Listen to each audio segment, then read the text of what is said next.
It is a Tuesday. It is the Tuesday after SummerSlam. It is August 6th, 2025. Excuse me, August 5th, 2025. And I am here today with the one, the only Michael Reiner. The last time we had you on the podcast, Michael, it was right after WrestleMania 41. Here we're right after a two-night SummerSlam, which felt like the WrestleMania of the summer, basically.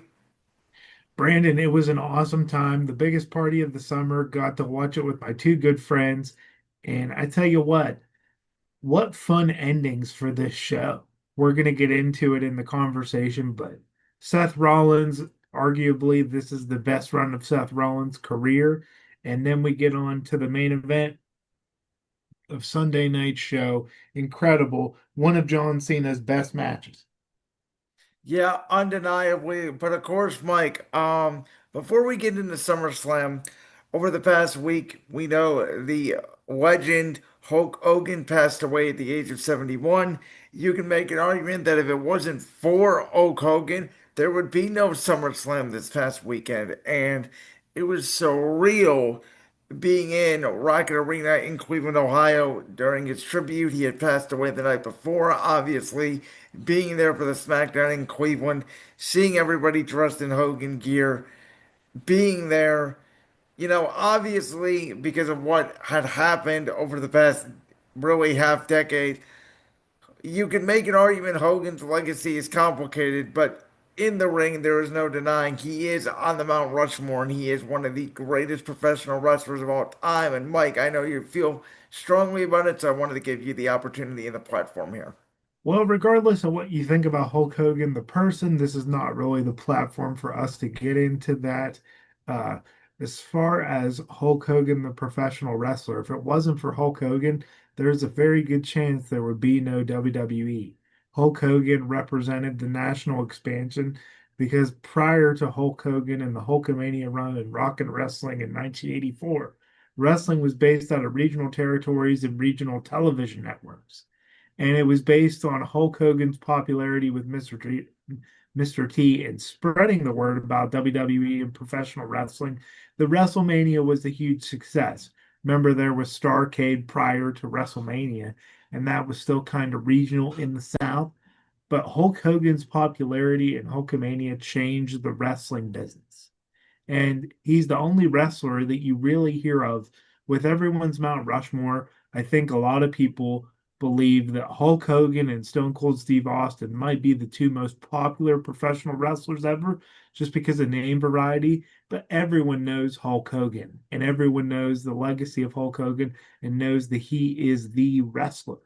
And it really just breaks my heart because I think now at the end of his life, people are finally getting to appreciate the man that was Hulk Hogan, and he leaves a legacy for other wrestlers and them being able to put on different productions and just the whole wrestling business as a whole.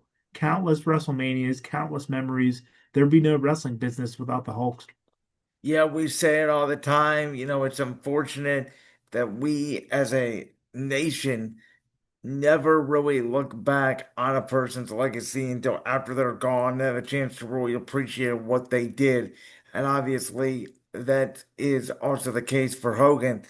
Okay, let's get into more of a positive note. Let's talk about night one and night two of SummerSlam. We're going to start off with night one, which obviously kicked off with Roman Reigns and Jey Uso taking on Braun Breaker and Bronson Reed.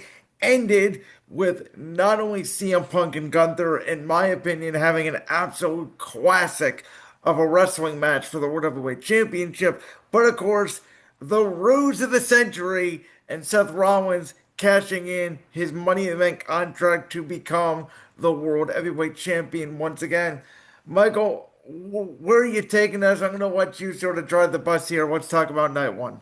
Well, if we're going to talk about the beginning of the show, the opening tag team match was great. Roman Reigns, Jey Uso. When you're in that kind of a spot, the people were most excited probably to see Roman Reigns and Jey Uso, like the greater audience. So I thought it was wonderful placement to put that tag team match as the opener of the event. Really got the place fired up and got the crowd into Yep. things. And then you move on to the preliminary matches. like the women's match, Tiffany Stratton and Jade Cargill. I just finished that one up. That one was pretty solid. But one big takeaway before we get into the main event of night one was Jelly Roll. I thought he Yeah. might have been actually one of the MVPs of the Yeah. entire night. I agree. Oh, absolutely. And the fact that they could have booked it really easily. They could have just went with the Randy Orton Jelly Roll win, but they decided not to. We'll see where it goes from there.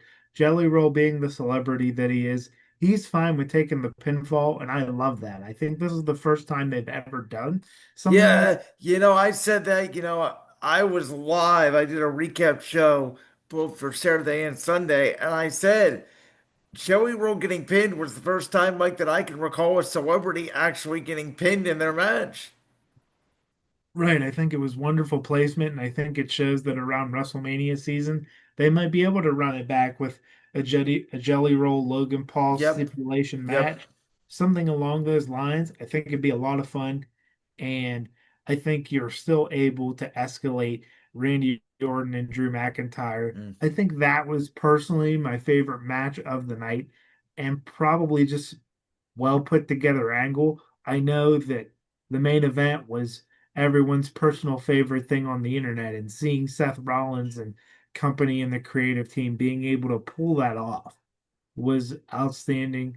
But the Jelly Roll, he deserves his flowers for this one. What an I awesome performance. No, I agree with you. I think on any other card that was match of the night, I'm not even talking about the cash in. I just thought Punk and Gunther one on one as a wrestling match was one of the best wrestling storytelling matches I've seen in at least a while. And I think it's just because I have such high expectations for both guys. And they were kind of playing to it the whole match, right? Of Gunther sort of taunting CM Punk, taking his time. And even when he goes for the sharpshooter, he sort of does the pose. You kind of figured that it would eventually bite Gunther in the ass. But the way Gunther sold, getting bounced off the announce table, he comes up, his face is all crimson mass, which was the first time he ever bled. And the fact that it took not one go to sleep, it took two go to sleep. So not only protecting Gunther, the machine he is, but also Punk's finisher as a whole. Like I don't know. And there were complaints online, Mike. I saw the complaints about, well, these two guys only had 2 weeks to build this match. I actually liked the build of the match. I thought it was very simple. I thought it was promo based. It was CM Punk was the best in the world. Gunther, by many today, is viewed as the best in the world today. What's who the best in the world is, and those two put on, I thought, an absolute classic. An outstanding match, Brandon. A great way, even if you didn't have the cash in, and it really was legit. The injury to Seth Rollins. If the injury to Seth Rollins was legit, and that was the end of night one, I don't think anybody would be in a complaining state. But I think when you look at this match between Gunther and CM Punk, it reminds me of an old 90s classic Bret Hart match. It Yep. reminds me of, sure, Bret Hart might not have been the most physically imposing performer, he might not have been, you know, a person that would lay you out like Goldberg, you know, that kind of deal, but he would find a way to win. And in this match, CM Punk found a way to win. I see a lot of drawbacks to Bret Hart in CM Punk's game, not just the sharpshooter, but just the selling and just wonderful job by Punk there to really milk things out. And I think he's on an excellent run. And I think that when you pair Punk up with a wonderful opponent like Gunther, who's just, man, he could work in any era. Yes. He's a tremendous professional wrestler. He could square up with anybody in any era. We were just talking about Hogan. Gunther would have been an amazing Hulk Hogan opponent. And it was fun to see the title change hands because they could have played it easy and continued building Gunther. But I mean, when they knew that they had the internet and everyone in their back pocket with the Seth Rollins thing, it was just they ran the play, they executed it, and they won the game. Kind of like how we're coming up onto football season. When you think about the Chiefs and Andy Reid, I kind of view this raw roster as kind of like they run the play and they put it together. You have Gunther, Yeah. the big nasty heel, and you have CM Punk who's going to find his way to win. And then to end it, we go into Seth Rollins, which it was fun to listen to the crowd go into a frenzy. Yes. And, I got to tell you, Mike, they even got me because I'm going to be the first one to admit it. I thought the injury was real. I didn't think he was cashing in.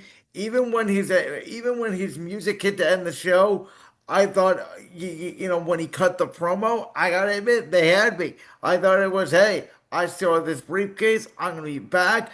I'm going to screw you. I thought he was going to be out till around like Royal Rumble season. And then, I thought that Rollins was going to cash in the Money in the Bank contract that way, and then we got back to Rollins and Punk potentially at WrestleMania, but it worked. I mean, there's nothing else I can say. I'll let you have the floor. Right. Well, I mean, talking about Seth Rollins, I'm interested to see your take on this. I was thinking about this Saturday night. With Seth Rollins, I think you could say that this is the best work of his career. When you look at his different stages, I mean, winning world titles as a babyface, he didn't really pull things off as world champion in 2019. But even if you go all the way back to when he cashed in the Money in the Bank the first time, Yes. it it was not.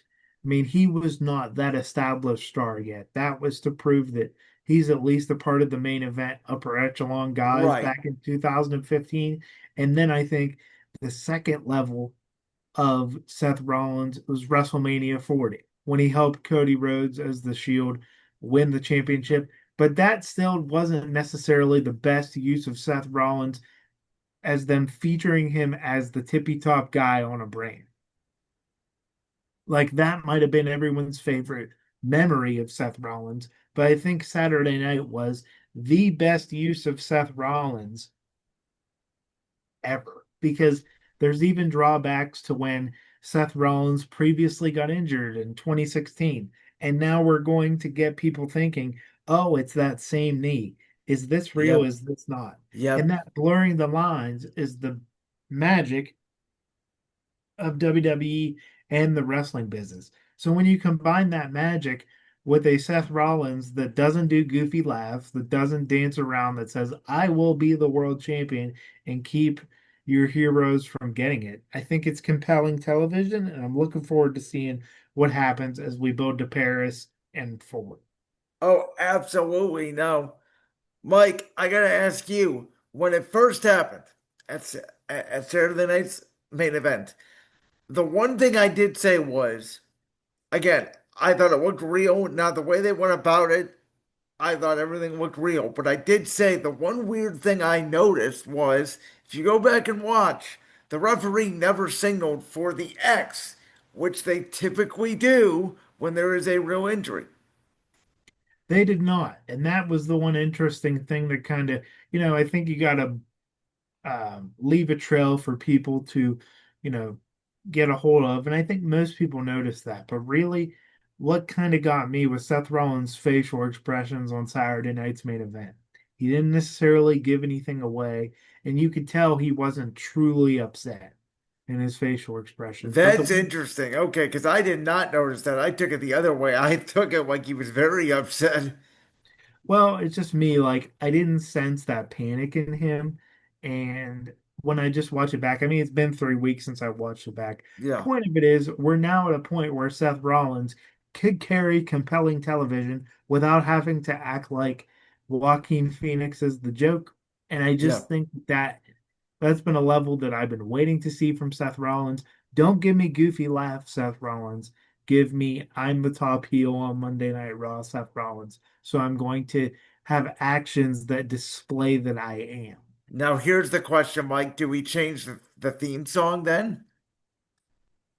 I think that it's one of those things where eventually we could get there, but I think it's such a strong engagement thing with the crowd. Yeah. And also, I think that he is a heel, he is a bad guy, but there is some but in between. I think that there is a fan base of people that love them some Seth Rollins. And I think if you take away the song, you take away a little bit of what other baby faces could go after. I'm really surprised they don't poke holes in the character, and at least they haven't yet. And I feel like the song, I don't know if you changed the song, but in the actions, like this was the first time where I really thought that Seth Rollins in Was this the past heel Seth Rollins? Yeah. was a heel Seth Rollins. We don't have to think about it. We don't have to be like, oh, like he's just a heel when CM Punk's around. No, like it was very important, especially ever since Jey Uso won the Royal Rumble, to get somebody else in that heel role other than Cena for the longest time. And I think they pulled it off, executed beautifully, and we could now focus on Seth Rollins and CM Punk, or even Seth Rollins and a little LA Knight sprinkled in there for the Yeah. coming months. And I mean, you can make a case too that maybe the OTC wants to get his hands on Seth. Maybe he says, I'm done with Breaker and Reed. Maybe he wants to get back at Rollins. Maybe there is a Roman Reigns Braun Breaker match down the line. I think that's certainly possible. Like, we have about 6 months of television right now. And I said this the other night, Mike. Typically, we know that during football season, obviously, because now we have obviously football every Monday night. Now they're doing college games almost every Friday night as well. It's typically the down season, if you will, for WWE. We have television now that can take us to arguably the Royal Rumble. Right on. We have it that could take us all the way to the Royal Rumble, all the way to, of course, the end of December and into WrestleMania season. Boom, right here. And I think it was excellent work when you look at where we started off kind of the lull of WrestleMania 41 into where we are right now. Huge turnaround, and I think people are way more excited than not. Now, I've had this debate with some of my friends in the universe who are really pushing for they need to push Braun Breaker to the moon right now. He needs to turn on Seth. He needs to get the title as soon as possible. And Mike, I'm telling people, patience, patience, patience. Like, I think Braun Breaker is going to be a future star. I think he could be the guy to lead WWE here in 5, 10 years and be the guy that main events on PLEs. But I think a lot of people want to strap the rocket to him the way they have done in the past. Guys like a Brock Lesnar, guys like a Gunther. But I think the issue is in WWE today, we have so many top stars. There's only so many top spots, and you can slow build this Breaker Rollins turn. I mean, it doesn't even have to happen till legitimately you could do it all the way and wait till next year's SummerSlam, Mike. I think if you really wanted to. I definitely agree, Brandon. When you think about this, when I see this faction on Raw, they don't even have a name right now, but to me, it feels a lot like Evolution. And they waited a very long time to have Batista win the Royal Rumble and then have him choose to face Triple H, a very long time. Evolution was together, I think, since the end of '02, and the implosion really happened when Orton won the title, would have been August of '04.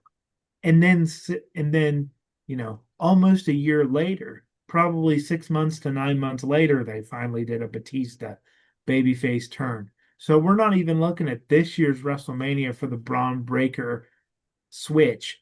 It could even be the following year's WrestleMania at 43. Yeah, There's so no. many, there's I so many.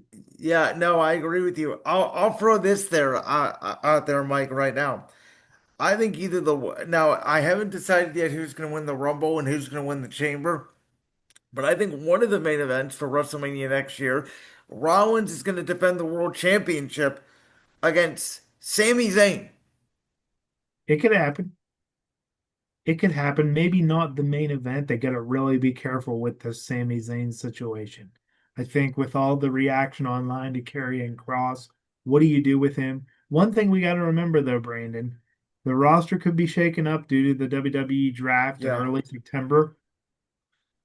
When we get there, it'll get very interesting.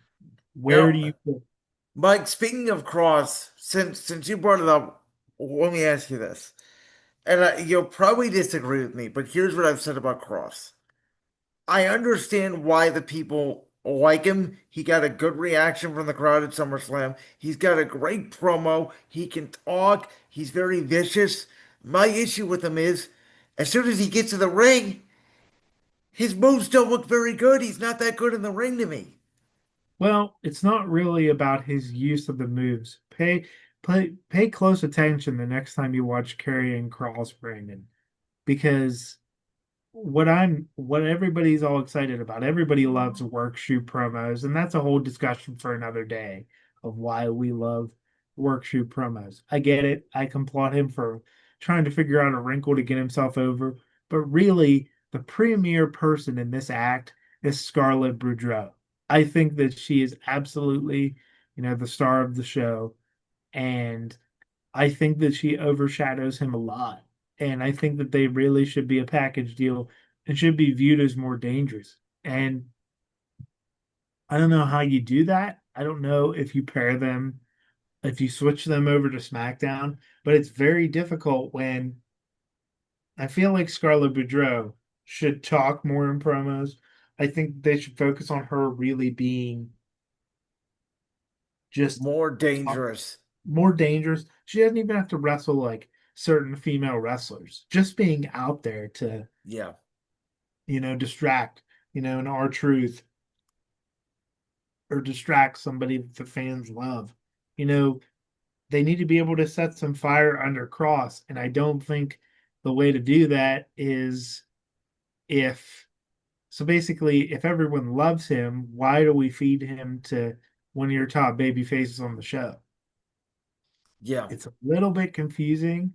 Like, I feel like if we're gonna make Cross a babyface on Monday Night Raw, you could basically you could make Scarlett try to guilt a Dominic Mysterio into his decisions with the Judgment Day because Liv Morgan had to go off because of injury, Yeah. and now like Roxanne Perez is into the fold. I think if you wanted to really make Cross a babyface, you would have had him win this feud with Sami Zayn or maybe even team with Sami. I mean, as an ally.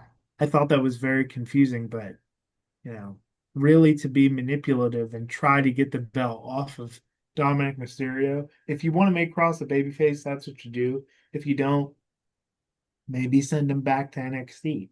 NXT continuously needs former stars to come back to help put over younger guys. Yeah. And it's not a demotion because NXT puts on great shows. He's also a former TNA alum. Yeah. I think there's infinite possibilities with him. I just don't know if heel on Raw is the right move. You mentioned it a little earlier about Tiffany and Jade.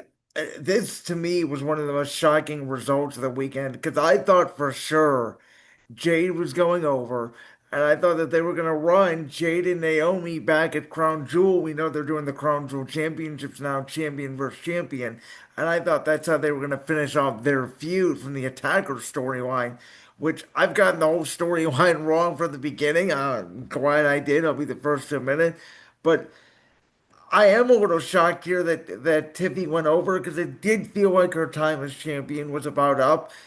I guess my concern for both ladies, whoever won this match, is to me, SmackDown's roster is weirdly filled with like almost nobody left in the women's division.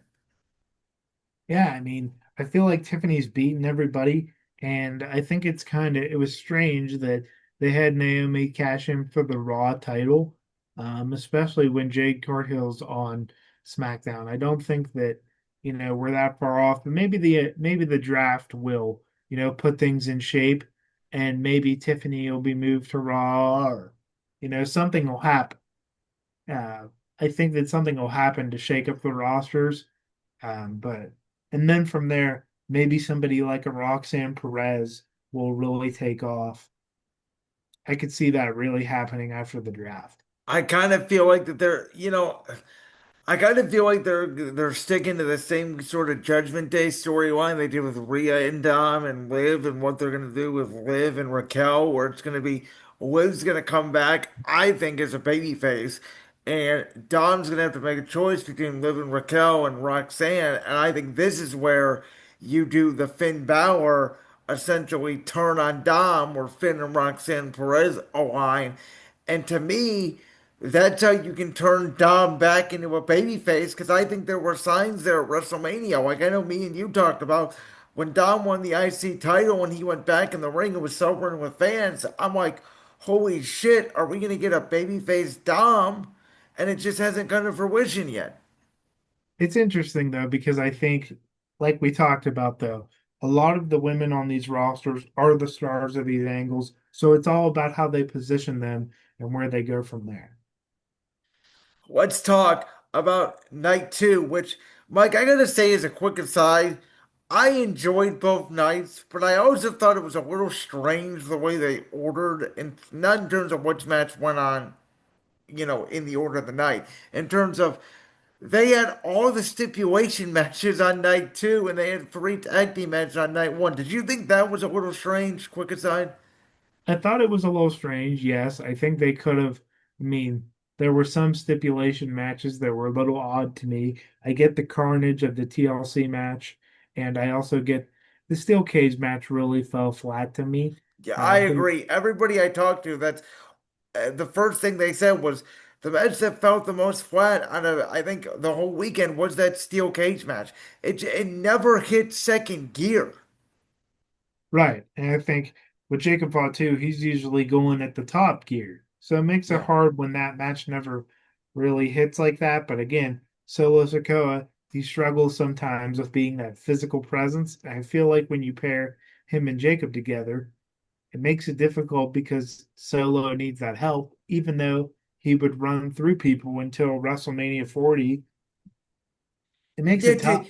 did you hear they said this stat during that steel cage match that Solo hadn't been pinned since the tribal combat match, and I'm like, it doesn't really feel like it because Jacob Fatu has overshadowed Solo. Let's be honest, ever since Solo was introduced into the bloodline, he overshadowed Solo, and I feel the same way about Tomatunga or whatever they're calling him, the big guy now in the MFTs, who's overshadowing JC Mateo, who was supposed to be this big menace when he first came in to help Solo after they ditched Jacob to the curb, and now JC Mateo is basically being the stooge getting beat up by Fatu every week. I don't get it. Well, I think that it comes down to back when the NWO started to have different branches of the NWO, it started falling flat. When they got away from the black and white, and I think you're seeing the same thing with versions of the Bloodline. And I think that unfortunately they got to find things to. They fell in love with Jacob Fatu. He's tremendous. Okay, he's amazing. Don't get me wrong. But at the same time, there's more creative things they might be able to do with him than just, okay, we're going to bring back all these members of the bloodline with no, like, oh, we got a new member here, we got a new member there. But, like, where does this go from here? But, like, It just feels like that they're just bringing in new members and they're forever feuding. But I will say, I do think Solo is better as a leader of a group if they're going to continue with him as a menacing heel than he is on his own. yeah, I definitely agree. We'll see where it goes from there. Let's transition now into night two. Let's start off where night two kicked off with the Women's World Championship match. I'll be honest, I thought they were going to kick it off with the TLC match only because I thought good luck to anybody following that car crash, which we'll get to what followed that because those ladies, in my opinion, absolutely killed it. Even though obviously the crowd was a little bit worn out from the TLC match, but I didn't think the Triple Threat for the Women's World Title match was as good as the one they had at WrestleMania, but I thought it was pretty solid. And the story they're telling of Rhea unable to beat Io Sky, and then she finally has Io Sky beat until Naomi eventually screws Rhea Ripley over. It's clearly setting up for Naomi and Rhea down the line, and maybe Rhea gets her championship back eventually, maybe around Survivor Series time. I don't know. It's interesting because I don't think at WrestleMania season we would have said Naomi is the perfect opponent for Rhea. But I think that the way that Naomi has positioned herself as a heel, she's done a wonderful job. And she's done a wonderful job of doing what good heels do, and that's play the victim. And she's doing that with probably the top women's star marketability and wrestling wise ever in Rhea Ripley. And I just think it's going to be beautiful television down the line. And I think it's important that they don't give Rhea the championship too early. I think you could wait till Survivor Series or later to do such a thing. Maybe even the first week of January on Raw on Netflix. You could do something like that. Yeah, But I no, love the yeah, no, I agree, Mike, because I think obviously Stephanie Valquer is getting the shot at Cross in Paris, which she has done an incredible job getting over in her short time on the Raw roster. So you have that, and then you have Crown Jewel, which I mean, they could always now rekindle the Naomi Tiffany Stratton rivalry that was always teased on SmackDown and never happened. right. Yeah, they could do that. Interesting though, the way they've built around Naomi. Tremendous work, and I think that it's the blueprint for how you go about cash-ins in the women's division. Like we talked about, the women's division is as deep as ever. I think it's definitely showing between both the baby faces and the heels in this division. Great opener. Yeah, and speaking of woman, we're just gonna go to that now. I mean, I thought first of all, I thought Evolution, the triple threat match between Bailey, Becky, and Lyra was one of the best woman triple threat matches I've seen. Obviously, the WrestleMania triple threat match this year was great as well. But this, to me, was one of the rare things in WWE that we have not seen in a while. And that's maybe besides Punk and McIntyre last year inside Hell in a Cell, which was a true sort of blow off match in a feud and an Extreme Rules match that actually used different types of weapons, a crowbar, chains, zip ties, a legitimate toolbox. Like, again, these two women had to follow up a car crash with over 12 individuals, if you include the woman in the TLC match. And I thought that match was incredible. Other than the two main event matches, I thought Lyra and Becky was the best match on the show. Yes. Here's why. There aren't that many. I mean, Lyra Valkyria is pretty new to the main roster. I think that they needed to show that this woman has an edge. She's a terrific performer. She has a wonderful type of gimmick that, you know, if I mean, the whole bird type thing with the wings, very innovative, very interesting. And I think she also has an underdog type mentality to her. She isn't the most physically imposing woman, but she has some Daniel Bryan in her. She has the kind of that mojo with her when I watch her matches. And I see one of the most fundamentally sound wrestlers, especially one of the greatest, probably on the women's Mount Rushmore, Becky Lynch. Tremendous match. If you're gonna go watch a match that's different from both main events, watch that match on the show. Tremendous work, and I think it was definitely you could even say it was right up there with the Punk Gunther match. I'll even say Yes. that. I think Punk and Gunther might have been a step ahead just based on the name variety of those two stars. But if you're talking about veteran and young performer, and veteran giving young performer a chance to get over, perfect example of that with Valkyria. And I think that she's definitely the next babyface star that could accelerate and say like how people got right around Liv Morgan prior to her turning heel. Yeah. This could be the new Liv Morgan on the main roster. Somebody that gets a lot of underground support but could also maintain some sort of a white meat babyface texture. I think it works with Lyra Valkyria. Excited to see what she does next. You know, Mike, it's interesting because I've been saying all along, Lyra was always a good wrestler. I thought she was a good choice to be the first ever women's Intercontinental Champion. But she was missing that fire. She was missing that promo. She was good in the ring, but her promo skills were lacking. And this feud with Becky Lynch, and now getting Bayley involved, and I assume, we're going to get Lyra and Bayley now in a feud. I think whatever Becky has done, and now obviously Bayley coming into the feud to help Lyra has been tremendous. Her promo skills in the last 2 months have improved dramatically from when this feud started back the night after WrestleMania. Absolutely. And what a wonderful job at creating an edge for this woman. She's done a wonderful job with this whole thing, and she's very young. She has a lot to grow off of, and she's going to be one of the top players in the division. I think, especially the feud on SmackDown with a real heel Tiffany Stratton and somebody like Lyra could be a lot of fun. I could see a lot of, interesting, you know, I could see a lot of interesting television with those two, especially if they go all the way in with Tiffany being, you know, kind of the annoying, like, thinks she's better than everybody else type character. And then you have Lyra who just has everything on her shield. I think that's a great direction for the next few years if they could put it together. What did you make of essentially the tribute match to one of my favorite Wonder matches of all time for the custody of Dominic between Eddie Guerrero and Rey Mysterio back in 2005? It was what it was for the feud. I enjoyed the comedic element of it. Who knows if the Night of Champions match was canceled because of politics or a real injury or what have you. But for the short amount of time they had, man, you give me AJ Styles and Dominic Mysterio in a ring, and they're going to do what they do because they're both great professionals. I thought it was especially fun, especially for Dominic being 20 years to the time that he first appeared at WWE. I thought it was a lot of fun. And I think it's interesting that, you know, I was telling my brother about this on the way home from watching it at our friend's house. It's like when you feed off nostalgia, it's a great thing.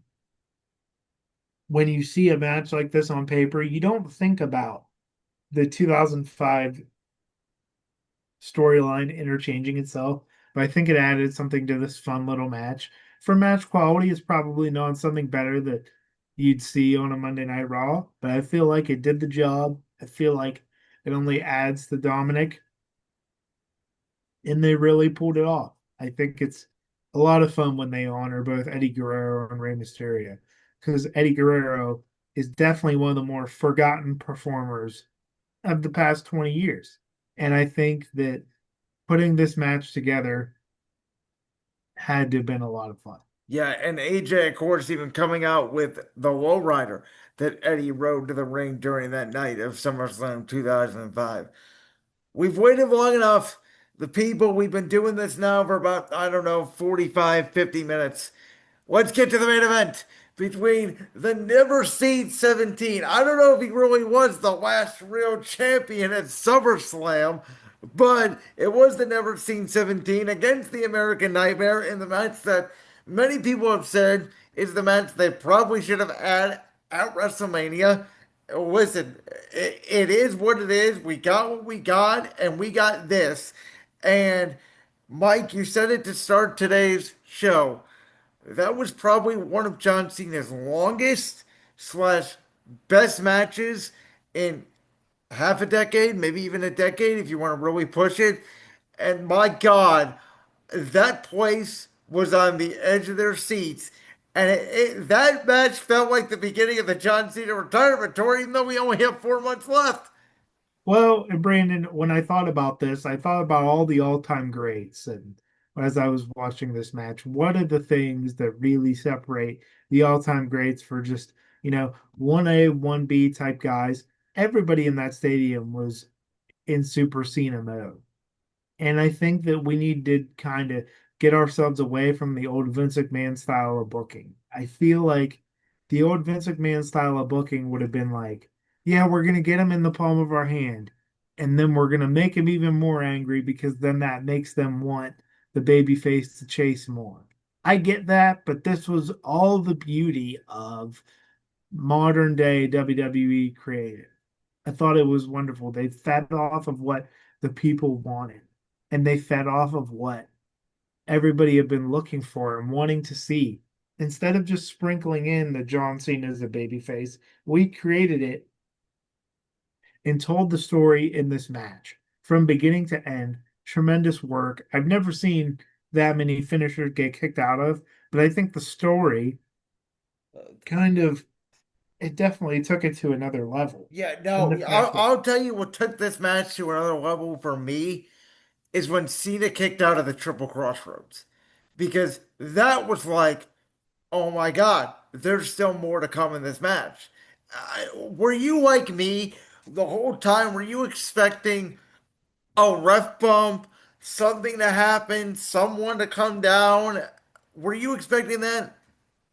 I was expecting that, but I think that was the beauty of this match, Brandon. I think ever since Triple H took over, his trump card is that we're gonna have some kind of interference in the big main event match. It's awesome, but at the same time, if you do it too often, people tend to expect it. And I think this was beautiful because you put all this time into not just the, you know, you put all this time into not only the John Cena heel turn, but you also put a bunch of time into the rise of Cody Rhodes. They single-handedly, I mean, they did this. They did an amazing match. They delivered him what the live crowd wanted, which was John Cena being the hero. And what they did was they maintained John Cena as being fresh while also they they said, Cody, you could go on and you could go into different feuds now. We don't have to worry about, okay, is Cody going to really be John's final opponent now? As we saw at the end of the night with the ultimate shock value with Brock Lesnar, tremendous move when they end up bringing him back because I think what they must have decided was, okay, we're going to do this for 5 months. And then the people are going to get tired of it because they want to see the old John. And we've played all the hits. We've had him face every single rival he's faced. And then we'll have him walk out into the sunset. I think it's incredibly interesting. I think this was definitely a top five Cena match ever. And I just I look forward to an interesting fall, especially with Brock Lesnar. Where do we go from here? And I think it leaves the door open to the People's Champ, The Rock, the final boss, coming back and having Cena's final match. I think that's where you go at this point because if you're going to play all the hits, Brandon, you're going to have him face Randy Orton, CM Punk, Brock Lesnar, like all his main rivals that are still under contract, there's one guy left at the end of the tunnel that's a pretty big rival of John Cena, and that's The See, Rock. so you think, because we are now made aware that his last event is going to be on a Saturday night's main event in December. It's been reported it's going to be December 13th. And let me put a little inkling out there to the Branchford audience because they don't know this. Because, Michael, you don't know this because I just did this today. I have booked a flight to Boston on December 12th. I am going to be at that event, whatever they're going to call it, whether it's going to be a Saturday night's main event, whether it's going to be John Cena's last match. I am going to be there because I have not gotten a chance to see Cena during this retirement tour because he's not been around my neck of the woods. Brandon, you're a genius because no matter what, it's going to be bigger than anything's been created thus far. And I think Brock Lesnar doesn't last the whole 4 month time. I definitely see his final opponent not being Brock Lesnar. I see it being somebody else. But I feel like for all the rivals to for him to face all his rivals and for The Rock to not come back and be like, hey, you failed as my champion. You were not a good bad guy. I'm the final boss. I'm the ultimate bad guy. That feels like we're all the way back to where we started in a good way. It comes full circle. And I Yep. think, especially for young Cena fans out there, that might have been some of their first witnessing a Super Cena, but this is the first time Super Cena has been cheered. Like, Yes. I mean, by the way, Cody is a babyface. He did not turn heel. He's still getting massive reactions, but he was not the babyface last night during the match. well, and even just his facial expressions, you could see the desperation in his eyes. That he Yes. tried to do everything he could do to win the match, and that's money because you know, with those two in the ring together, it was a phenomenal match. It was everything that WrestleMania last year wasn't, and I'm incredibly interested because now we don't have Cena needing the championship to have a massive angle and to be in his retirement match. Now the Mike, retirement match could be as big as it could humanly possibly be and actually be above the championship, which is what they wanted all along. let me throw this out there to you.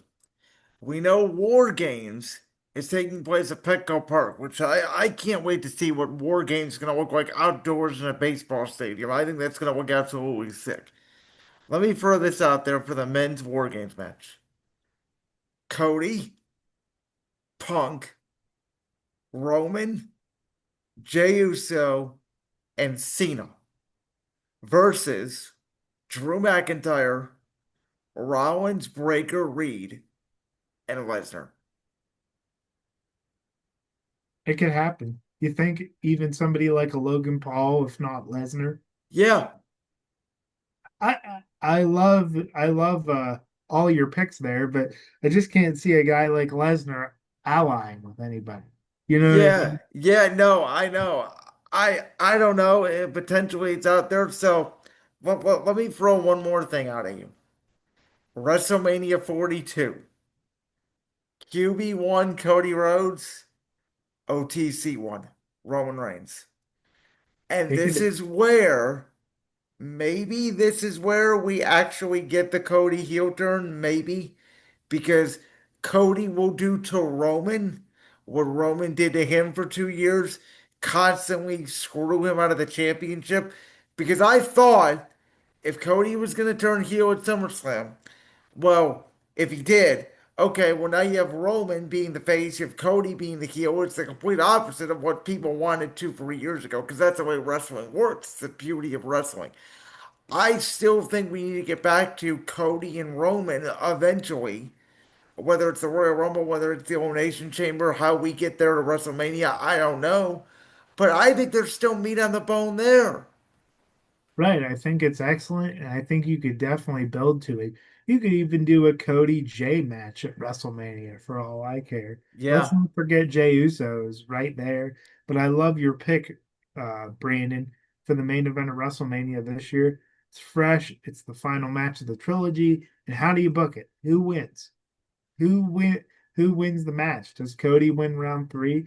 Because eventually we know we got to get to Seth Rollins and Roman Reigns yeah. in the main event, probably the following year. Where do we go? I would probably guess, and that's an see if Cody was going to be the heel going into the match, I would say Roman. But if they're both going to be baby faces and Cody does what he did here against Cena, which is show some heelish expressions, maybe even they do the full turn, maybe even that's where The Rock comes out and aligns himself with Cody Rhodes and he screws over Roman. And that's how WrestleMania 43 you get the Cody or you get the Roman Rock match. I don't know. There's so many possibilities. Infinite possibilities, Brandon, but I'm excited for you getting to go to Boston, Yeah, especially if you're able to score a ticket to Cena in his last match. yeah. I, I think that's going to sell out in minutes. That's going to be one of the most I Mike, I've called this the Eras Tour for men. Well, I think that's what this is. well, and back to our conversation, all the way back to our Hulk Hogan conversation at the beginning of this show. There's not that many things in our society in America today that bring large groups of people together. Sure, the music industry does that, but I truly believe that the things that bring Americans together more than anything are the NFL, Taylor Swift, and the WWE from a sheer numbers perspective. Oh, that's why Now, you come on this show, man. You're the best. well, listen though, because there's 3 shows a week for wrestling. There's big shows. There's 2 night shows. It's become a major event. I think this breaks the mold this next 6 months for the future of the company. Where they go with it. Where are we in December when you and me and all the other guys sit down to talk about the top 10 John Cena matches ever? It's that massive. And we're going to be like, okay, where does the future lie? Yeah, And I think they're putting all their pieces in order to make it great. And I think that if they would have hot shotted last night's main event and they would have kept the Cena heel turn going, I think people would have been very upset. I think if you turn Cody, you ruin everything that you've done up to this point. I think it was a wonderful ending to a great show, and I think it'll definitely go down. I mean, I don't know about you. We don't want to do a little teaser to the later on show we're going to have in December, but I mean, I think when I look at the best Cena matches ever, I think the one with Punk has to be in there, Money in the Bank. I think the one with Van Dam at One Night Stand '06 is in there.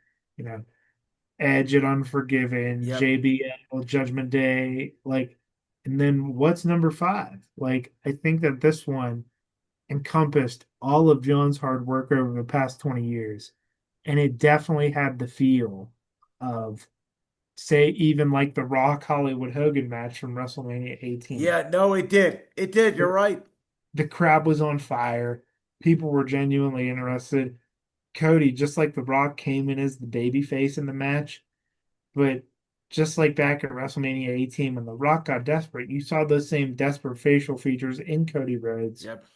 You saw a bunch of Cena fans really rally just how like they did around Hogan in that match. I think it's a drawback to show, it's not always about the number of matches. It's not always about the moves you do, but it's how you invest, how you get the crowd invested in emotion. And I think they're on their way to doing very emotional stuff in the next fall weeks that follow on all three brands. Absolutely. Last question for you, Michael, wrestling related. Have you gotten a chance to see any of the WWE Unreal Netflix doc yet? And what do you make of it? Because some people love it. Obviously, some people hate it. I think we're in 2025. The world's changed. I think it's time to peel back the curtain. For a wrestling fan like me, I've watched the first three episodes, so I got two more to go. I've been enjoying it, but what's your thoughts on it? I watched the first 15 minutes of it before I logged on with you. I look at this as really massive. I look at this as a watch with my family because my family and I, like my parents aren't considered wrestling fans. My mom loves John Cena. I think that my parents love that my brother and I watch together. But this looks like appointment viewing for Netflix because when you're showing people that, hey, this is a real circus and this is a real thing that people put effort in to put on, I think people are genuinely interested. They want to see the inner workings of all their favorite things. I have one friend, Jared, who doesn't typically watch wrestling on a week to week basis, but he decided to watch this Unreal show and he loved it. And I think that even though I haven't got into watching the show as much over the past week, I'm gonna love it. I think, don't get me wrong, I don't think it's gonna necessarily ruin the wrestling business though, because I think we're at a point where fans are so invested into characters ever since really Cody came over and switched companies Yeah. that we can follow them, we can know who they are. There's this huge crop of young talent. I think acknowledging that, the production, the storylines themselves are not real life, but everything that goes into it is. I think it's beautiful. I think it's going to change the business. I think we're going to get more fans from it. Michael Reiner, the great Michael Reiner. Michael, it's always so much fun talking to you. Like he has alluded to, we're going to bring him on in a couple months, along with some other people that we've had on for wrestling in the past. We're all going to sit down together. I'm starting to map out how I want all you guys to be a part of it and how we're going to do it. But come December, we are going to rank in a consensus with about four or five of us in a virtual room here. John Cena's top 10 greatest matches of all time. Well, and Brandon, don't you think this is a show that could go like hours on end? Like we could have so much fun doing the top 10 Cena match. Yeah, and so question for you, Mike, I'll ask you this out loud. Do we wait until after his final match, or do we do it leading up to his final match? Leading up to it. Okay, I like that. Leading up to it. Because if it's after, it's old news, right? I just Yep. think leading No, up you're to it, I right. mean, you have your favorite matches of Cena, obviously, because you're an Edge fan. Yep. So, I mean, you probably have matches on there that I don't have. I rattled off five of them. Yeah. You might have ones on there that I'm not thinking of at this moment. No, and you're gonna have ones and a couple other guys, and Jaywin's gonna be a part of this. A good friend, Jaywin Sandvik, and a couple other people I have in mind. The problem is I don't want to have too many people in one room. I want to have a really secluded three to four or five people conversation that have really watched the business that are also fans of Cena specifically too, because I think that will help. Right. I mean, I'm wearing the shirt right now. Yep. So like, but I mean, we're in Cena season and it's awesome, Uh, but I'm looking forward to every minute now. Mike, I can't wait, man. You're always the best. We are in collaboration with the one, the only Voltage Live. The next free Brandon's Worlds this coming Thursday, next Tuesday, the next Thursday are all going to be best ofs, and then we'll be back on August 19th, where we will begin the process of making our predictions for the 2025 NFL season. Until then, you can't see us. This has been our SummerSlam recap with Michael Reiner, and peace. Like that clip from the Brands World podcast? If so, make sure you go down there and hit that subscribe button. While you're down there hitting the subscribe button, make sure to also hit the notification bell so you never miss another upload. And make sure you check out all the other clips from the Brands World podcast right here on YouTube.